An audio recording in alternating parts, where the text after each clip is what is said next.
De volta com o programa Peripatéticos, aqui pela Rádio Cantareira FM 87.5 e também pela Estilo Web Rádio. Eu sou Rafael Norberto e nós continuamos falando de educação. No primeiro bloco, nós conversamos com o doutor Marco Aurélio Guimarães, professor de Medicina Legal e Bioética, e agora eu tenho a honra de conversar com o meu amigo Fausto Gobo, meu companheiro de trabalho, biólogo, professor, mestre em patologia, né? E agora vamos ver o ponto de vista pedagógico em relação à volta às aulas. Vamos conversar com um professor que, como outros, está no fronte, que foi jogado ali na linha de frente dessa batalha com da Covid-19, sem nenhuma arma para utilizar. Boa noite, Fausto. É um prazer recebê-lo aqui no programa Peripatéticos. Boa noite, Rafael. Eu que agradeço a oportunidade dada aí para eu me explicar e me explanar a respeito do assunto. É isso aí. Então, vou ser direto também aqui na nossa temática para que a gente possa aproveitar muito bem o tempo. O Brasil, ele ficou quase 40 semanas sem aula. E isto é muito mais do que muitos países no mundo. E nós voltamos no meio da pior fase da pandemia. Algo explica ou justifica este retorno na sua visão como professor?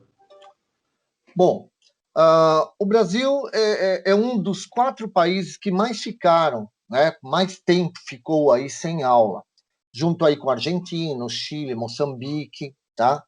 Agora, se você vê pelo lado, foram 40 semanas. Os Estados Unidos ficaram 38 semanas. Quer dizer, 2 semanas a menos. E é o país com o maior número de óbitos no mundo, hein? Então, é uma questão aí de informação. Agora, o que justifica isso? Bom, é a falta de planejamento, é a total desinformação.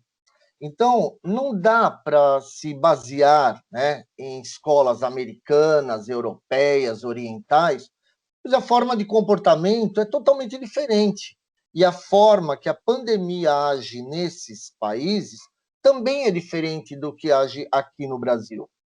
Eu acho assustador, né, quando eu vejo aí entidades governamentais fazendo comparações com abertura, fechamento de escolas na Europa e no Brasil, como se todos os países fossem iguais com relação aos métodos de ensino e à infraestrutura. Então, isso daí não dá para você ter, né, um parâmetro, mas a justificativa é realmente a falta de planejamento aí aí do nosso governo, né? Das secretarias, do ministério. Então, fica esse vai, volta, vai, volta. Então, essa é a justificativa. Você levantou uma questão aqui que antes mesmo da pandemia eu já batia ali, inclusive em sala de aula. O pessoal gosta muito de falar assim, Piaget dizia, Vygotsky, segundo esses pensadores alemães, esses pensadores franceses, né? E aí, se a gente aplicasse os métodos de Vygotsky aqui no Brasil, sem esquecer que o nosso patrono da educação de fato é o Paulo Freire, né? E aí eu ficava me perguntando, tá, beleza, o Piaget, o Vygotsky, eles estavam escrevendo para um padrão europeu de educação, né? Um padrão extremamente de primeira. Seria a mesma coisa, falando português claro, querer pegar uma fita cassete e querer colocar e assistir num Blu-ray. Não vai rolar. E, infelizmente, a gente pega Paulo Freire, que é o cara que realmente está escrevendo para nós, e o governo faz o quê? Joga a biografia do cara na lata de lixo, né? Então, é justamente isso, né? Então, eu acho que talvez essa seja a justificativa. Não dá para comparar, né, em nenhum ponto, né? E o mais engraçado é que, de repente, a educação virou prioridade, né? Virou serviço essencial, né? parece que não dialoga, né? Porque nunca foi um serviço essencial aqui no Brasil, né? De repente transformado em essencial. Muito interessante essa questão. Mas ainda dentro dessa questão, né? O governo de São Paulo, em 2020, interrompeu as aulas numa situação melhor da que estamos vivendo hoje, né? Eu gostaria de fazer essa pergunta para o secretário da Educação, o Rosselli, né? O governo, então, errou antes ou errou agora? Olha, o governo, naquela época, ele estava certo no início, pois era uma doença que não tínhamos muito conhecimento, né? Como que era disseminada, como que o vírus, qual era o comportamento infeccioso do vírus, mas o que faltou, e repito, e falta até hoje, é um entendimento. Há muita confusão, muita interferência, né? Então, o que nos difere de outros países é essa cultura que eu chamo, né, de complexo de especialistas. Médicos falando de pedagogia, pedagogos falando de medicina, engenheiros falando de economia e economista falando de saúde pública, e assim vai. Então, com isso, quem sofre é a população com toda essa desinformação e uma fácil manipulação por causa disso. Então, esse caso de estar certo agora ou antes, não precisa ser especialista. Tá? Se antes não estava como estar no pico de hoje, então, se ele fechou as escolas, né? Antes, deveria ter fechado agora, que está pior do que antes. E na sua opinião, né, esse retorno, das escolas particulares, elas refletem a pressão política, que os sindicatos das escolas particulares fizeram e também representam a incompetência dos sindicatos que deveriam representar, os professores? Sim, Rafael, nós estamos assim, a classe dos professores está assim, quase que abandonada, tá? Sempre foi assim, né?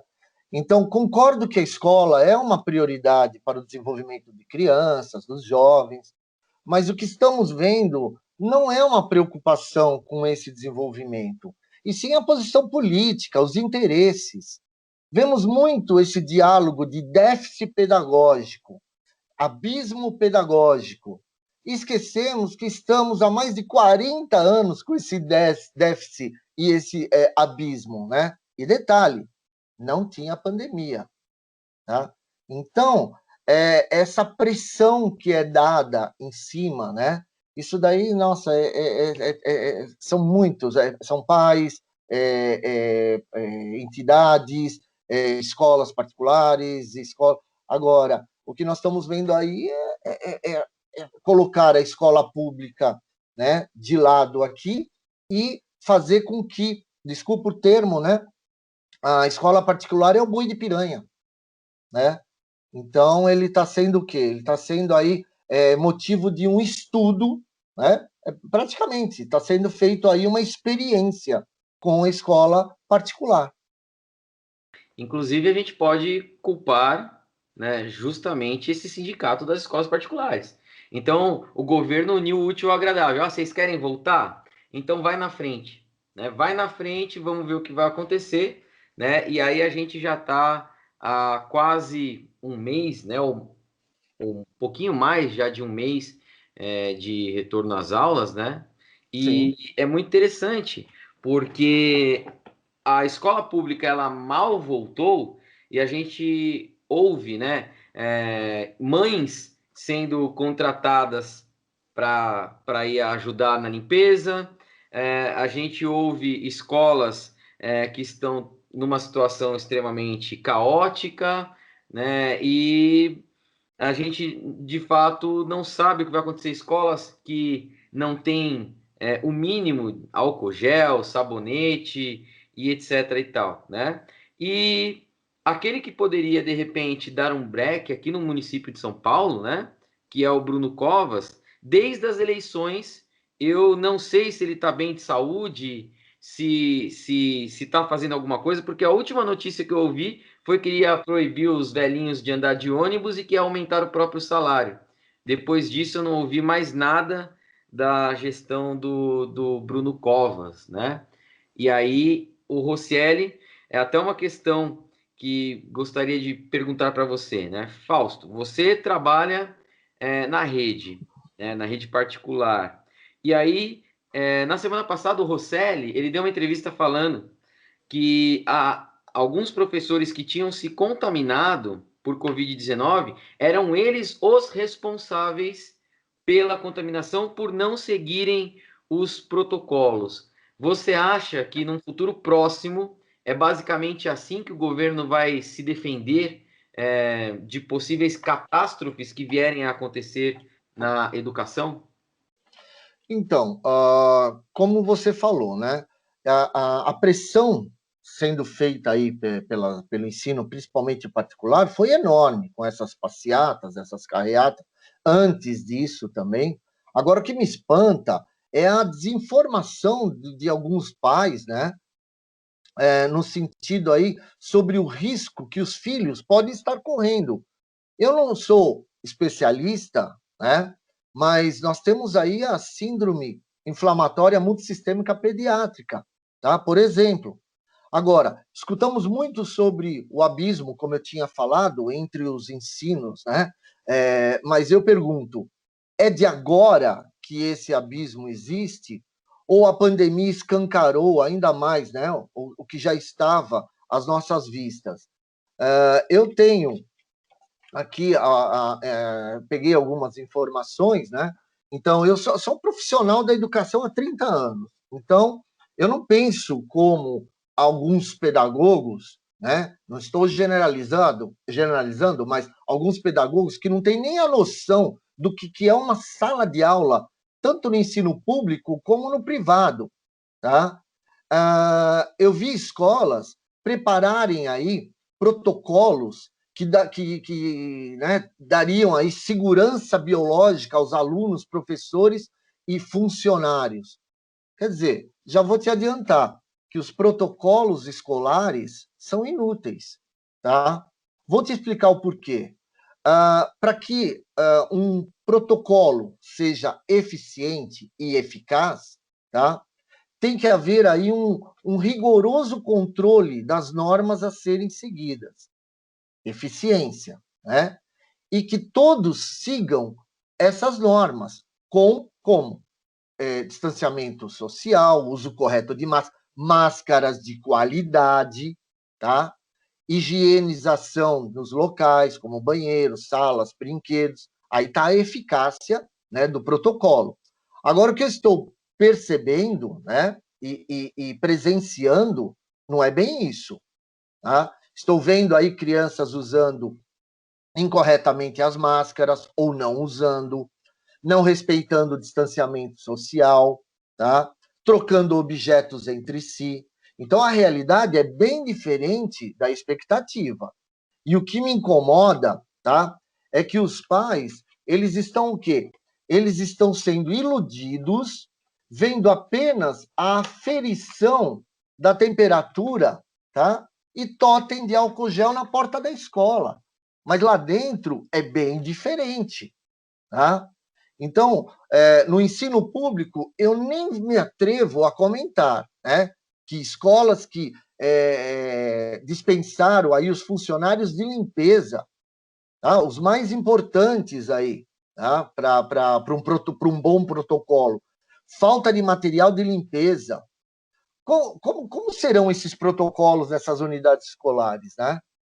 Como você quer controlar o contágio se não fizermos por exemplo, uma testagem eficiente, para que tenhamos aí os números reais e não apenas suposições e achismos, né? Aí tivemos agora a confirmação praticamente aí 1.500 casos de Covid em escolas, e isso não foi liberado. A Secretaria da Saúde, tá, e da Educação não colocou isso a público. Tá? Cadê esses dados? Né? Então, quanto à fiscalização, até o momento, não vi nenhum órgão fiscalizador em escolas particulares, para ver se estão seguindo protocolos ou não. Né? Então, escolas particulares não oferecendo, por exemplo, equipamentos especializados, os EPIs, para os professores, funcionários, tá? Apenas cedendo máscara de tecido com o logotipo da escola, que não tem proteção eficaz. Tá?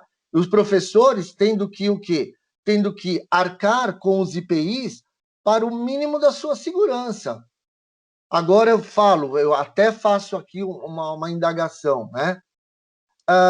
Seguindo a CLT, a partir do momento que professores ou funcionários usarem EPIs, precisa ter uma controladoria ali, fazer uma fiscalização e ver se a escola, quanto a escola tem que pagar de insalubridade para o professor.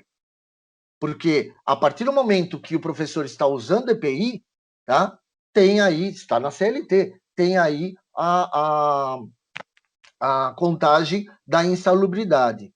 Então, principalmente para o mínimo de segurança, tá, dos funcionários, professores e até dos próprios alunos. Professor Fausto, o senhor está descansado? Porque geralmente, né, a gente ouve as pessoas leigas falando que o ano passado não teve aula. Então, o senhor deve estar bastante descansado, deve ter viajado bastante, deve ter aproveitado o seu tempo para ler todos os livros que você não teve tempo. Eu queria que você falasse um pouquinho para essas pessoas o como foi a sua vida pedagógica em 2020 e depois quais surpresas ainda estão sendo reservadas para 2021 do campo de vista técnico da sua profissão. Então, para todo mundo ficar sabendo, né, que o professor ele tem que preparar as suas aulas. Então, quando a pandemia chegou, pegou todo mundo, né, desprevenido. Então, todos temos noções de informática, mas aí simplesmente jogaram em cima de todos os professores a responsabilidade de você ser um expert em informática, de você saber todos os programas relacionados, né, todos os aplicativos relacionados aí a como dar uma videoaula, né? Então, essa responsabilidade, você imagina, eu levava em torno, uma boa aula, eu levava em torno aí de 1 hora e 20 para montar uma aula. Aula normal, aula sem ter vídeo, né?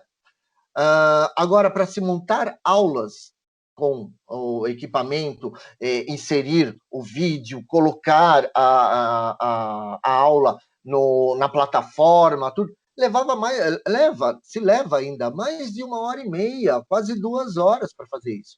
Agora, imagina um professor que tem 20 aulas semanais, tá? 14, 15 aulas semanais, ou até mais de 20 aulas semanais, tá? E aí, como fica? Tá? Outra coisa, o seu equipamento. As escolas eram assim, olha, professor, o senhor vai trazer o seu computador? Opa, peraí, o meu computador? Tá? Em casa, usamos os nossos dados, né? Os dados móveis, os nossos dados de internet. Tá? Então, o professor teve gasto também. Então, esse negócio de escutar, eu escuto, a gente fica até chateado, né? Eu até tenho uma frase que eu brinco, entre aspas, com o pessoal, que é assim, já chegaram para mim e falaram assim, professor, o senhor não trabalha, o senhor só dá aula? Tá?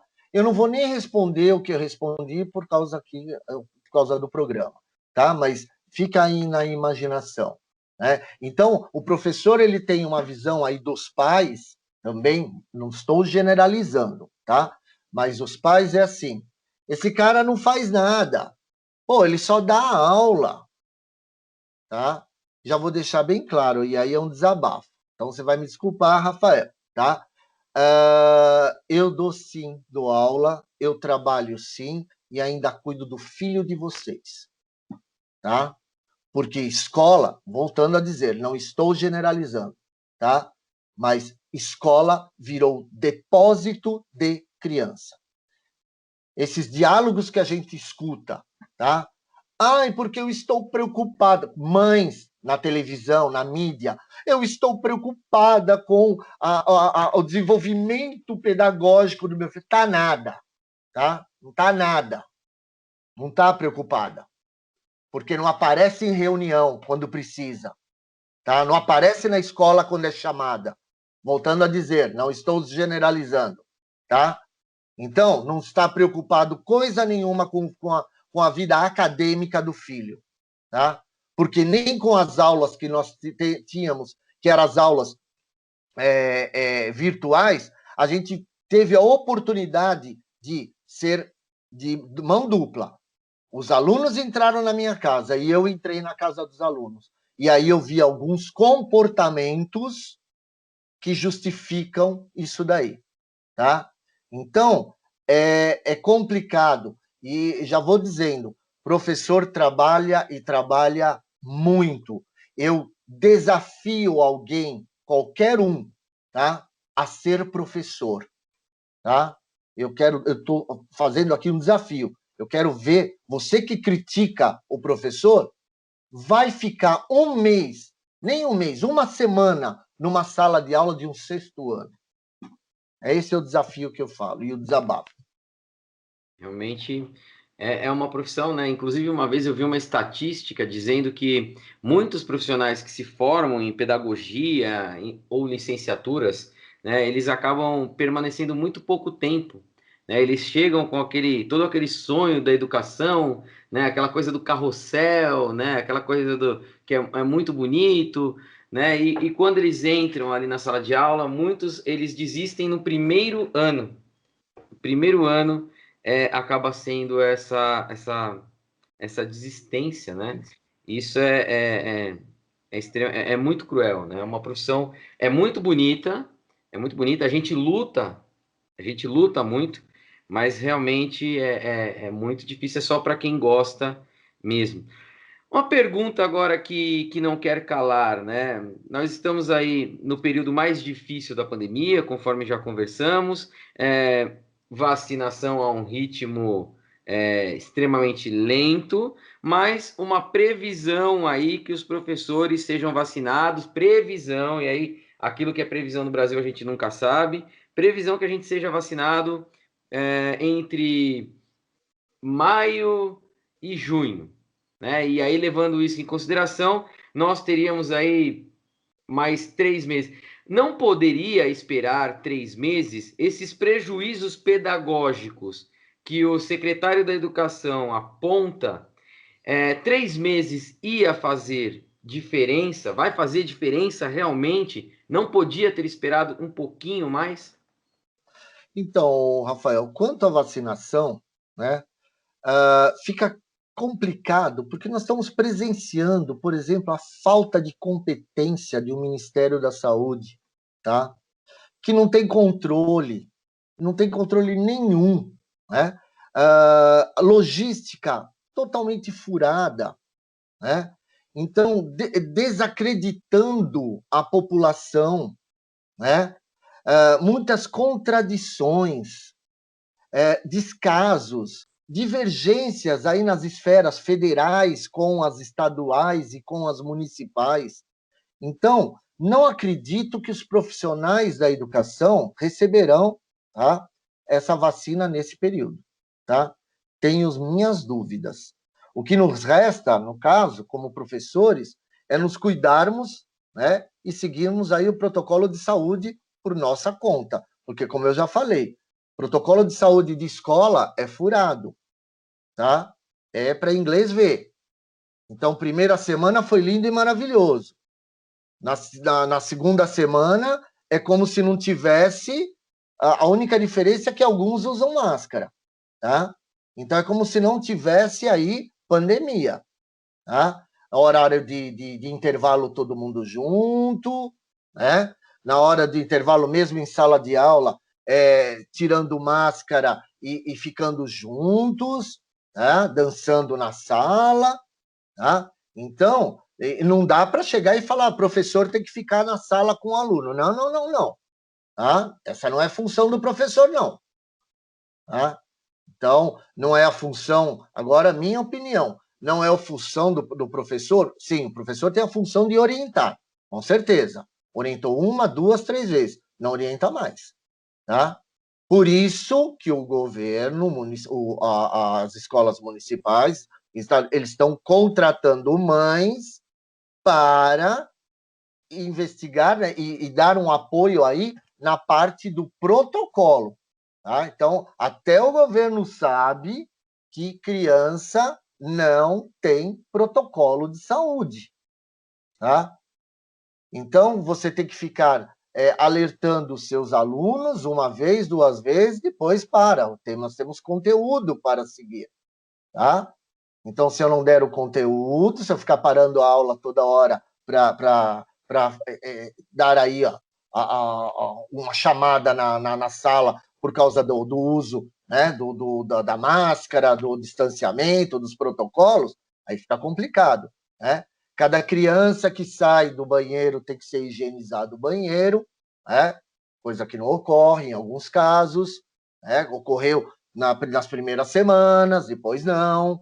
Tá? Então, é para alertar os pais mesmo, porque para alguns pais, voltando, não estou generalizando, para alguns pais, olhou ali para a escola, viu a aferição de temperatura e o alquinho gel no totem e passando o pezinho no paninho, tá?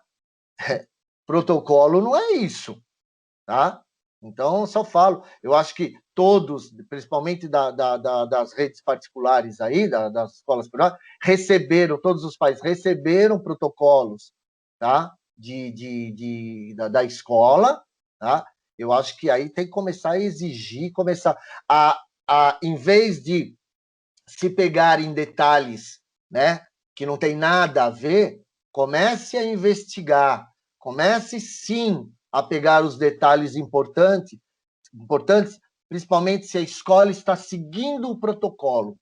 E quando falo seguindo o protocolo, é todo o período que a escola está aberta. É isso aí. Nós conversamos hoje aqui com o professor Fausto Gobo. Conversamos também com o doutor Marco Aurélio Guimarães, que é professor de Medicina Legal e Bioética. O Fausto, ele é biólogo, professor e mestre em patologia. E eu já vou deixar um convite de antemão para o Fausto para falar ali sobre as suas teses, né? Onde ele fala sobre violência contra crianças e etc. Né? E que é muito interessante, vale muito a pena assistir. Ou seja, nós não estamos falando com uma pessoa qualquer ou com alguém que simplesmente está abrindo a boca e deixando o espírito falar. Não, estamos falando com alguém que tem uma vasta experiência com crianças, né, com adolescentes, com aula e com outras formações. Queria agradecer de coração, Fausto, a sua participação.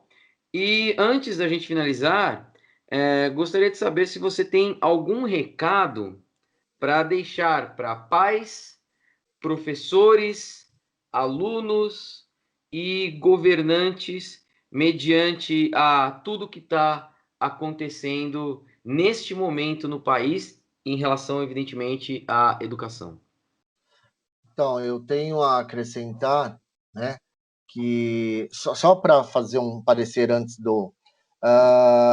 eu me lembro que quando eu estava no início desse ano aqui, que eu estava na instituição onde eu trabalho, em uma das instituições que eu trabalho, houve aí uma reunião de direção, coordenação, reunião com os pais, lógico, virtual, alguns alunos, mas em nenhum momento nenhum professor foi consultado, tá? Deixando bem claro, tá? que a nossa classe tem um total descaso. Então, não foi assim, vamos chamar os professores, que eu quero ver o parecer dos professores, né? E no momento ocorreu isso daí. Então, o recado que eu tenho que dar, né, aos pais: fiquem de olho nos protocolos da escola dos seus filhos, tá? Fiquem de olho nas informações corretas, nas informações, não as desinformações, tá? Com relação ao que pode acontecer se seu filho tiver aí um contágio na escola, tá? Para os governantes, eu só tenho a dizer, coloquem mais profissionais da área, né? Se é da área de saúde, profissional da área de saúde, se é da educação, profissional da área de educação, tá? Para que todos aí tenham pelo menos uma noção do que estão falando, né? Quando chegam e falam mas o professor na sala de aula, pegue o secretário da educação e coloque ele uma semana, um mês dentro de uma sala de aula, para ele ver o que é a realidade das escolas estaduais, a realidade das escolas municipais, tá? Então, antes de criticar os professores, não estou criticando ninguém aqui, só estou dando um toque, só avisando, né? Por quê? Porque é fácil você falar que um professor não trabalha, que o professor viaja na pandemia, que o professor não tem trabalho nenhum, isso é fácil falar, tá? Agora, vai dar aula onde numa escola não tem nem papel higiênico, não tem nem água para você tomar, tá? Vai dar uma aula assim.